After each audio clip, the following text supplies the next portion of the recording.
বন্ধুরা, তোমরা সবাই কেমন আছো? তোমরা দেখছো রিতান্না ব্লগ। আমি রিনা। এই যে আজকে সন্ধে, রবিবারের সন্ধে, আমরা বহরমপুরেই, আমাদের তো বাড়ি বহরমপুরে, তোমরা তো হয়তো জানো। তো বহরমপুরে স্কয়ার ফিল্ডে আমরা এসেছি। এই যে মাখানো মুড়ি খাচ্ছে, তোমাদের দাদার মানে চিনে লেগে গেছিলো, তাই আমি ওকে বললাম, এই যে আমার মেয়ের দুষ্টুমি দেখো, জল মাথায় করে নিয়ে চলে আসছে। একটু রবিবারে ঘুরতে না গেলে ভালো লাগে না, তাই একটু বেরিয়েছিলাম। আমার মেয়ের সামনে এক্সাম, তাও বেরিয়েছিলাম, দিয়ে তাড়াতাড়ি চলে এসেছি 9টার মধ্যে।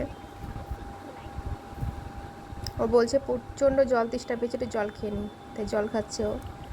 তারপর এই যে আইসক্রিম নিয়ে দেখো, খুব হ্যাপি ও, তাই নাচ শুরু করে দিয়েছে আইসক্রিম নিয়ে। ওকে বন্ধুরা, বাই বাই, তোমরা সবাই খুব ভালো থেকো। Next video